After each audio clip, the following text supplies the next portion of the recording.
In this video, I'm going to show you how to create this abstract design known as the impossible triangle or the Penrose triangle using Inkscape. Inkscape is a free design software that you can download from its website, and I'll leave the link in the description if you're interested. Before we could start creating, let's set up our document first. You need to have this fill and stroke menu open, and you can open fill and stroke by going to the object menu and then click on the second option from the top down which says fill and stroke. As you can see, I have already created a color palette for my design, which is different shades of the same color. You can actually use this color or use any other different colors that you want for your design. So let's start creating. To begin with, we're going to create 3 lines using the pen tool. So click on the pen tool from the toolbar on the left hand side, and then make a point by just clicking once on the canvas, and then hold Ctrl or Command in your keyboard and move your mouse to the right hand side, and then click one more time to make a point, and then press enter in your keyboard to finalize this line. Sometimes, as you can see, the line may not be visible. So in order to make it visible, let's go to fill and stroke, and under fill and stroke, let's click on stroke paint and click on the second option which says flat color. Let's click on that, and now the line will be visible. And you can also increase or decrease the thickness of the line by going to stroke style, and here under the option which says width, you can actually turn or change the value to 0.3 and then press enter. Now let's duplicate this line 2 more times. And before you could do that, make sure you enable this option on the top right hand side which says snapping. It says toggle snapping on and off. Just click on that once to enable that, and now click on the select tool from the toolbar, and now you can duplicate this line by right clicking and click on duplicate, or you can just press Ctrl D or Command D in your keyboard. That's a shortcut to duplicate. And then once you have duplicated, press and hold Ctrl in your keyboard and then click on the duplicated line and click and drag down so that you have about this much gap between these lines.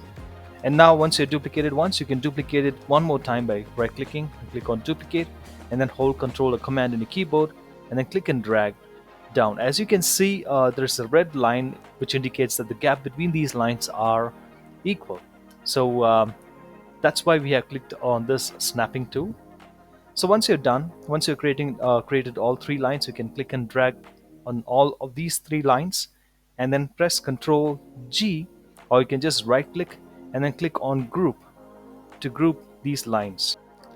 Okay, so once you're done with this step, I'm going to click on this line and then bring it down, and I'm going to duplicate this one more time by right clicking and click on duplicate, or you can just press Ctrl Command D. And now I'm going to rotate this duplicated lines, and you can rotate an object by clicking on it once and then click on it for the second time to get this rotation handles. Now press and hold Ctrl or Command your keyboard, and then I'm going to rotate this 1, 2, 3, 4 times, right, like this. So you can rotate it like clockwise first, and then you just press and hold Control, and then you just move it around, move it up, just like that. And now I'm going to duplicate this line one more time. Right click on duplicate, and I'm going to flip this in the horizontal axis, and I can flip these objects by going to object flip horizontal on the right below the menu bar. Click on that, and that will flip the object in horizontal axis. Now you can just press and hold Control, and you can just move it to the left about this much. So you should have a small triangle, as you can see here. Once you're done with this step, we're going to add more lines to these intersecting points. So click on this 3 lines, the horizontal lines, and then I'm going to duplicate it once by pressing Ctrl D, and then I'm going to press and hold Control, and I'm going to move it up, and I'm going to place them so that it sits right across these lines, so that there is a hexagon shape over here. Now I'm going to zoom in as much as possible, and then I'm going to align the center point so that it sits perfectly in the middle. So you will have this hexagon shape, and now we can just zoom out. And I'm going to do the same step. I'm going to repeat the same step for these 2 intersecting points as well. So first I'm going to click on the lines on the right hand side. I'm going to duplicate it once by hitting Ctrl D, and then I can just move it, bring it across to the opposite side, and I can zoom in as much as possible. Holding Control, I can just move it in so that, and place these lines so that it aligns perfectly in the middle.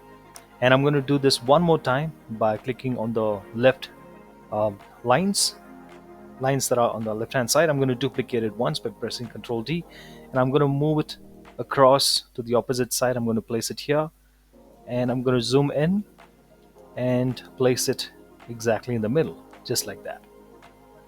And then once you're done, you can then zoom out and then check if your lines are properly set. We have now created the guidelines using which we'll be creating the impossible triangle. The next step would be to group all these lines together. So make sure you click on the selector tool, and then click and drag or draw a box around these lines that you created, and then you just press Ctrl G or Command G in your keyboard, or you can just right click and then click on group to group all these lines together. Next, we're going to use the shape builder tool to create the shapes of the triangle. So make sure you select these lines, the group lines, and then click on the shape builder tool from the toolbar, which is the third option from the top. And now, as you can see, once you have selected all these lines, we have something like this. And now all I'm going to do is like when I move my mouse cursor, you can see that it highlights with blue shapes. So when you click and drag your mouse, the shapes that you drag, or the tiny triangles that you drag, will combine together. So I'm going to first click and drag on all these lines and then let go of my mouse. So those shapes are now combined. And next I'm going to combine these lines by clicking and then click and drag across and then move up until this shape. And I'm going to do this one more time, and I'm going to combine all these shapes. Just observe and do the same like which I'm doing. Click and drag until this shape. So once you have done with this, so you will have something like this. And now you can just finalize by clicking on the selection tool. As you can see, by default it is applied with black color. I'm going to change the color just to differentiate. So I'm going to click on the yellow color from the color palette below, and then I'm going to apply a stroke by going to stroke paint. So under fill and stroke, click on stroke paint, and then click on the second option which says flat color, and I'm going to leave it as it is. And now I'm going to click on these selected objects one more time to get these rotation handles, and I'm going to hold Control in my keyboard. I'm going to click on this rotation handle on the bottom right and then rotate it 2 times anti-clockwise, just like that. Now I'm going to apply these selected colors to my design. First I'm going to click off my design to deselect them, and I'm going to click on the topmost shape, and in order to apply these colors, I can use the dropper tool from the toolbar.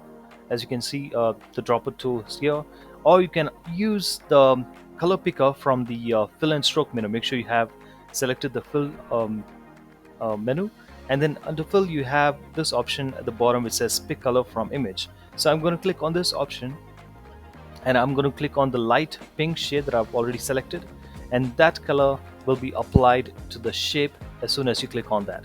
And now I'm going to select the shape on the left hand side, and I'm going to click on this color picker again and click on the color that I've chosen, the mid-tone.